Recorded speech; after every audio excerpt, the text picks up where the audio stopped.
Ito mga ka-e-bike natin dyan. Mag-change oil tayo ng small ERB. And wow, ito po. Hanapin natin yung ayun po yung ano niya, gearbox. Hanapin lang po natin dyan yung tornilyo, yung nandito. Sa akin po kasi natanggal ko na. Ito po yung size, ano yan, G's na tornilyo. Pwede kayong gumamit na to size 10 na open range. Ito po, size 10 yan. Tapos itong taas na tornilyo, dyan ninyo isasalin yung langis ninyo. Ito po, kung makikita nyo po, ito po, yan, medyo kinalawang na po yan.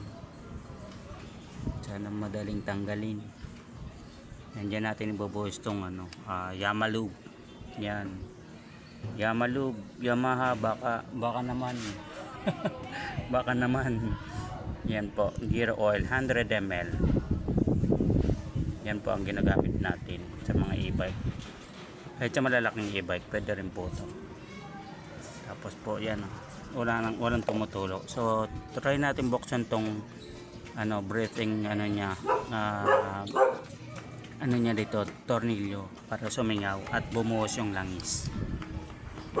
Ito po yan, lagay ko lang yung ating cellphone dito.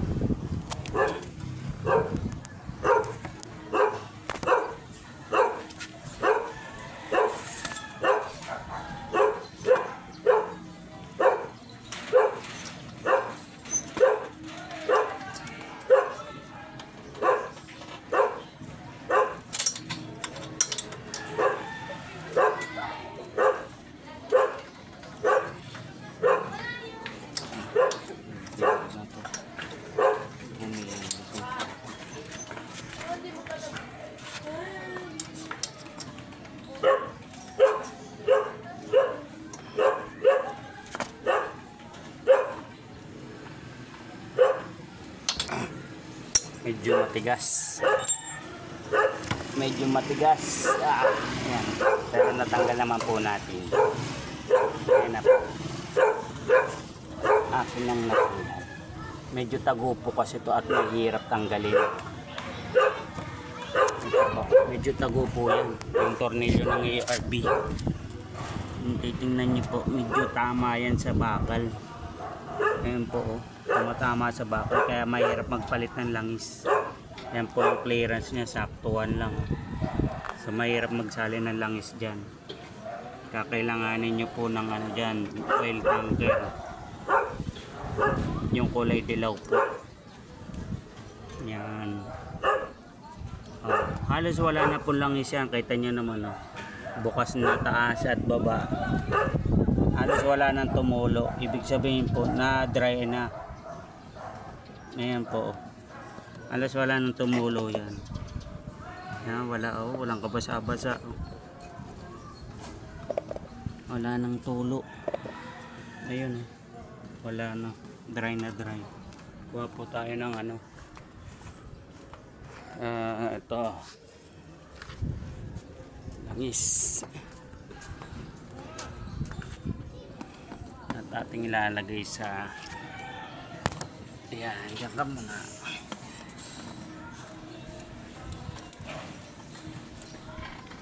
May laman pala to.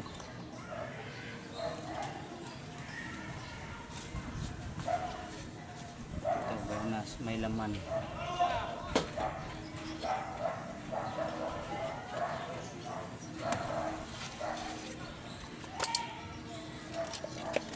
Hindi na natin ito kakailanganin. Tabo kasi wala naman tumagas. Na dry na, kaya maingay ang takbo niya. Nagkikis-kisa na.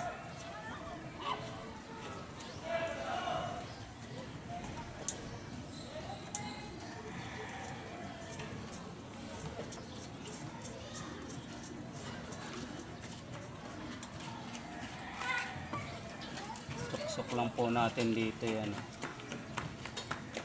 Yan, kapain lang po natin yan. Medyo mahirap to kasi medyo siksik.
oil.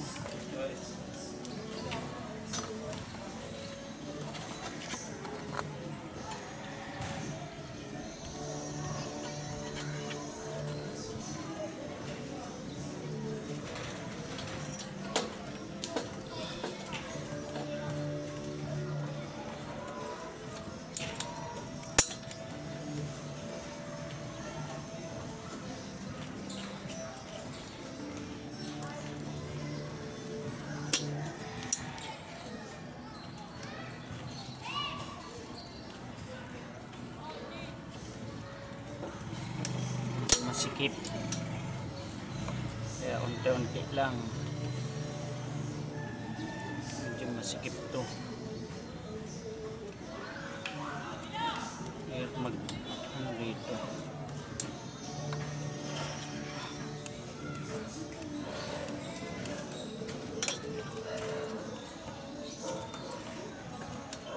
Tama sa bakal kaya medyo masikip.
Ubos na to.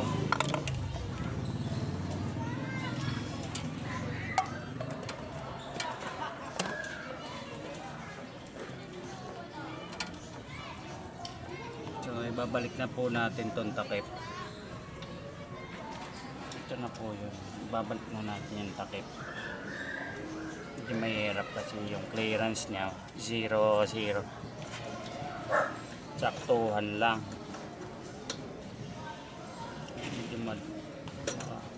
Dugo.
Tapos higpitan na po natin para sigurado tayong walang tagas.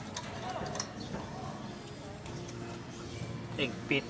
Ayan po, mga ka-e-bike natin dyan. Higpitan po natin to. Iiwasan lang natin na higpitan ng gusto kasi malo-lost thread yan. So hinay-hinay lang po. Yung tipong dudol ano lang siya, maglalak. Yan. Mahirap ma-lost thread po yan. Mahirap tanggalin.